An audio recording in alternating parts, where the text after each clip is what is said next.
Step 3. Locate and access information. Let's review steps 1 and 2.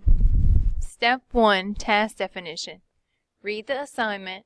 Rewrite the assignment in your own words. Create a checklist of requirements and due dates. Write research questions. Use research questions to determine keywords. Step 2. Information seeking strategies. Make a list of all possible sources. Evaluate to determine best possible sources. Step 3 is locate and access information.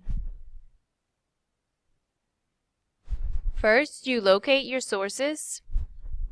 Second, you find information within your sources. Let's break that down a little bit more.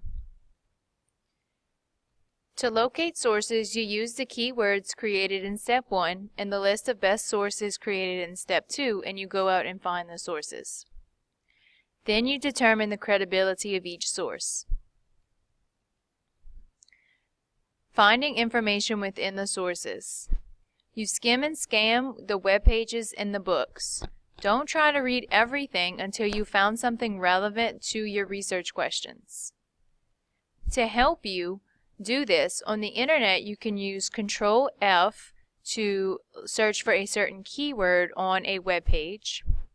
And in books you should use index and table of contents to look for specific places in those books so you aren't reading the entire book. How many sources will you need? If the source turns out to not be relevant to your research, scratch it and move on. Do not use it. Sources that only offer one piece of information, you should consider, can you find that same information in another source that has more information than just one piece of information? And that way you're sort of using less sources. Because a 10 to 15 page paper only needs 5 to 8 sources. In a paper with a word count, you should divide the first two numbers of the word count by 2. For example, a 2,000 word count paper, you would take 20, the first two numbers of 2,000, and divide that by 2, and you will get 10 sources. A research paper does use research, but it uses research to supplement a writer's thoughts and views. The purpose of a research paper is not to completely only use research. So when you're looking for resources, you need to remember that only about 30% or less of the paper should be research. 70% of the paper should be your own words. For your paper will only be 3 pages. So we're going to limit ourselves to 2 sources. You can use more than 2 sources, but you don't have to. If you find yourself with like 10 or 15 sources, you really need to consider the relevance and importance of some of those sources, especially the ones that only have one piece of information or only answer one part of a research question. How do you assess the credibility of your sources? So we're going to use these steps to assess the credibility of each of our sources. We're going to look at the credibility or authority, the accuracy, reliability, relevance, date, sources, and the scope and purpose. Let's look at each of them more in depth. Credibility and authority. So when you find a source you might want to use, these are the questions you should be asking yourself. Who is the author, and is that person an expert on this specific topic? What is the site domain? The site domain is the dot, etc. at the end of the URL. So for example, www.google.com, .com is the site domain.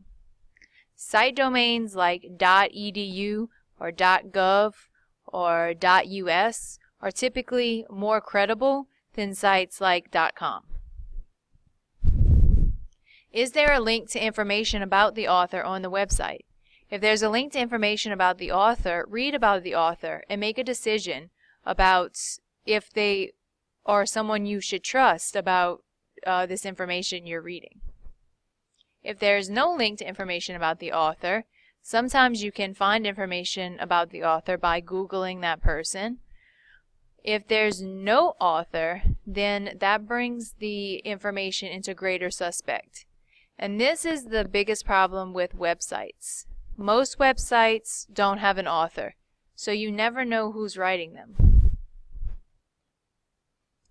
Accuracy. Can the information be verified on other sources, or have you spotted conflicting information? So as you're doing research, you'll probably come across the same types of information a couple of different times.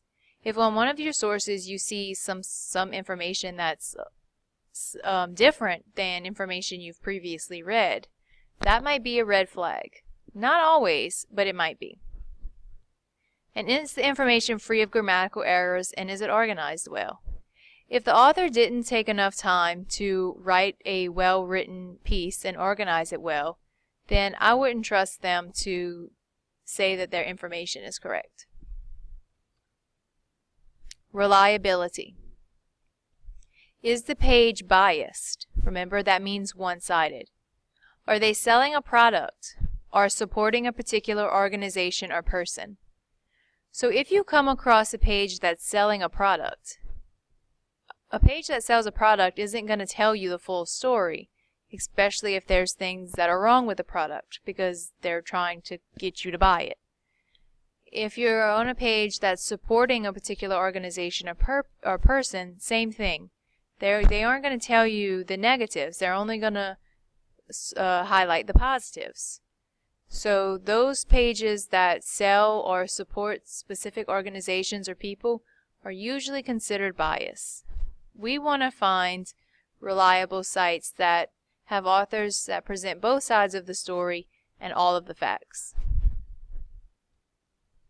Relevance. Does the information answer your research question or questions?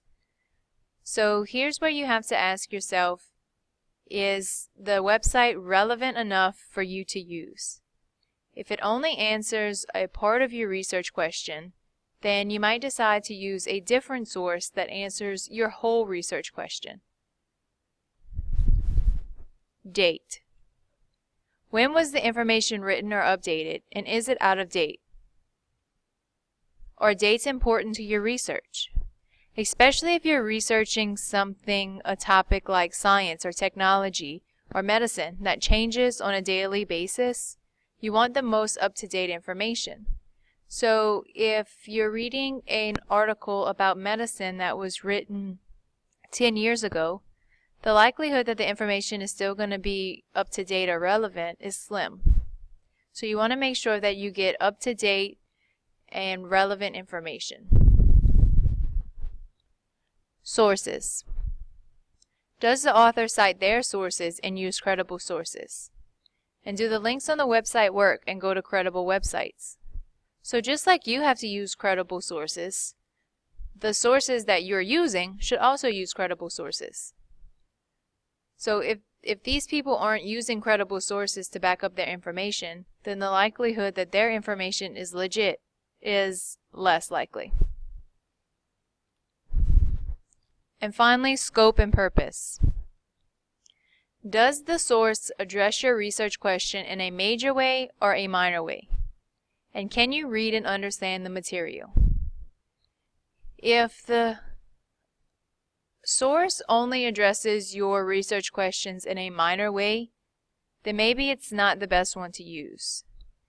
And especially if you cannot read and understand the material, maybe the material is a college level paper and you can't completely understand it. Or vice versa. Maybe it's too low of a paper. Maybe like a fourth grader wrote it. Okay, that's not grade level appropriate. So you have to consider those things as you're deciding if it's a source you want to use. Those are all questions that come into play when you decide which sources you are going to use.